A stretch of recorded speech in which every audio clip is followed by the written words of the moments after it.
भगवते वासुदेवाय। ओम नमः भगवते वासुदेवाय। ओम नमः भगवते वासुदेवाय।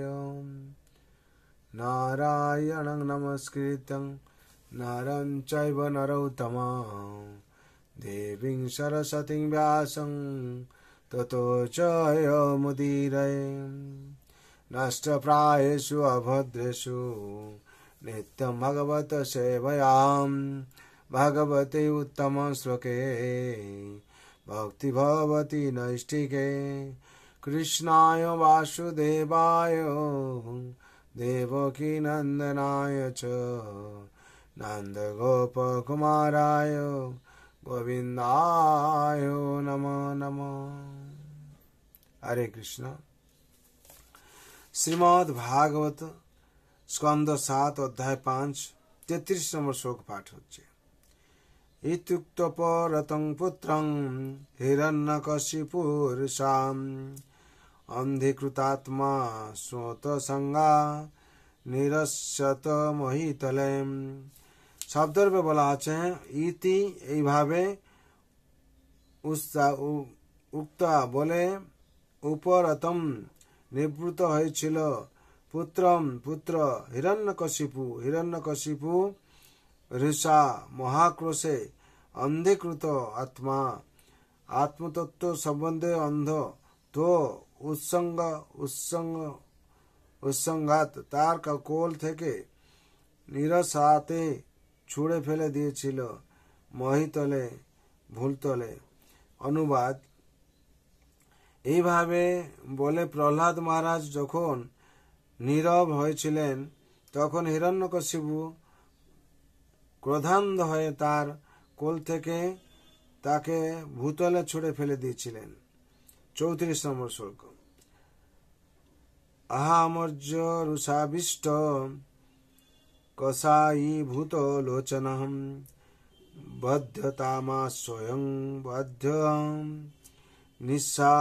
নিঃসারয়ত নির্জুতাম। আহা মানে তিনি বলেছিলেন অমর্ষর ঘৃণা রুষা এবং প্রচন্ড ক্রোধে অভিষ্ট অভিভূত কষায়ভূত তপ্ত তামার মতো আরক্তিম লোচন যার চক্ষু বদ্ধতাম তাকে বদ্ধ করার হোক আশু এক্ষণে অহম এই বাধ্য বধের যজ্ঞে নিশারয়ত নিয়ে যাও নির্যাতা হে অসুরগণ।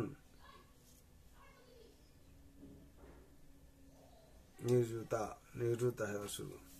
অনুবাদ বলা হচ্ছে ঘৃণা এবং ক্রোধে আরক্ত লোচন হয়ে হিরণ্যকশিপু তার ভৃত্যদের বলল হে অসুরগণ এই বালককে এখান থেকে নিয়ে যাও এ বধের যোগ্য সুতরাং এক্ষুনি একে বদ্ধ করো।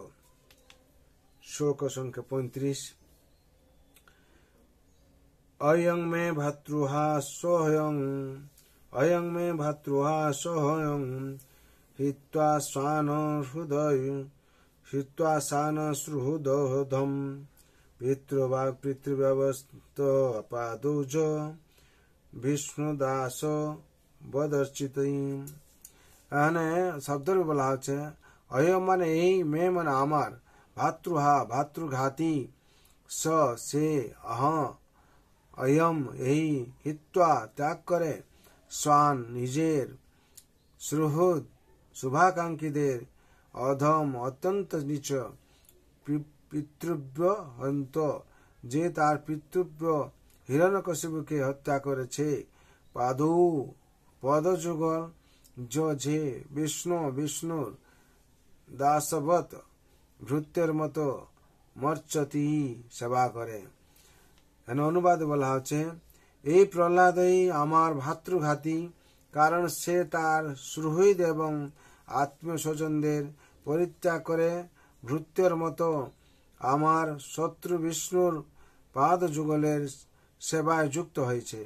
তাৎপর্য: হিরণ্যকশিপু তার পুত্র প্রহ্লাদ মহারাজকে তার ভাতৃঘাতী বলে বিবেচনা করছিল, কারণ প্রহ্লাদ মহারাজ ভগবান শ্রীবিষ্ণুর প্রেমময়ী সেবায় যুক্ত হয়েছিলেন।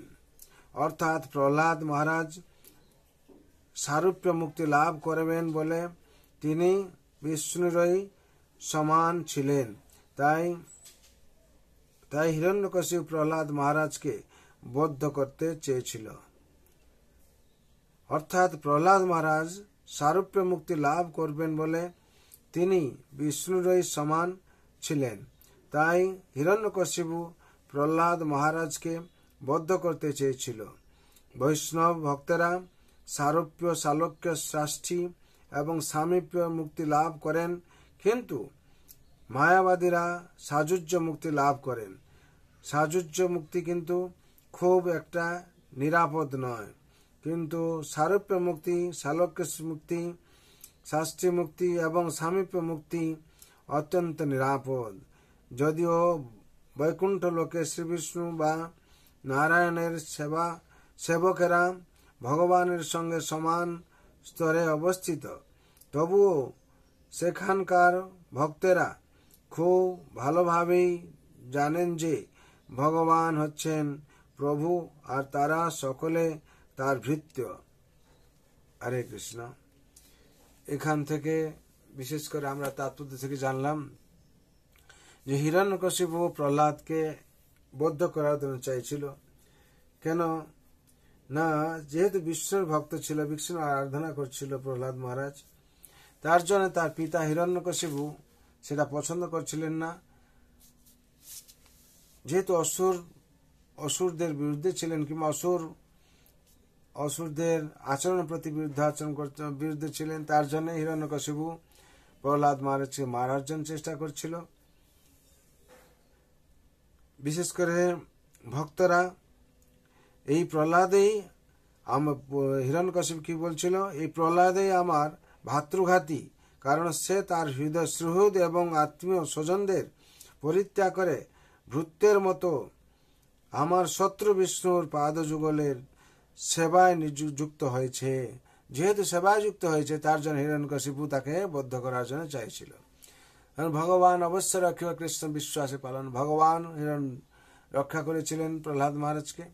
সেরকম সংসারে যদি আমরা ভগবান রাতুল চরণে আত্মসমর্পণ করে ভগবান বিষ্ণুর সেবায় নিযুক্ত হয়ে যায়, ভগবানও আমাদের সর্বাবস্থা রক্ষা করবেন। তার জন্য সবাই পরিবারের মঙ্গলের জন্য আমি ভগবানের চরণে প্রার্থনা রাখছি, সবাই আনন্দে থাকবেন। আর পরমশাস্ত্র ভাগবত অভ্যাস করো নিত্য, নষ্ট প্রায় সবুদ্দেশ্য নিত্যম ভাগবত সেবায়। নিত্যম ভাগবত সেবায় শাস্ত্রে বলা হয়েছে, ভাগবত আপনারা শুনুন, পড়ুন, সার্বিক মঙ্গল হবে। সবার জন্য প্রার্থনা রাখছি ভগবান রাতুল চরণে। সর্বভন্তু সুখিনা, সর্বে সন্তু নিরাময়, সর্বে ভদ্রাণি পশ্যন্তু, মা কশ্চিৎ দুঃখ ভাগ ভবেত। হরে কৃষ্ণ কৃষ্ণ কৃষ্ণ হরে হরে, হরে রাম রাম রাম হরে হরে।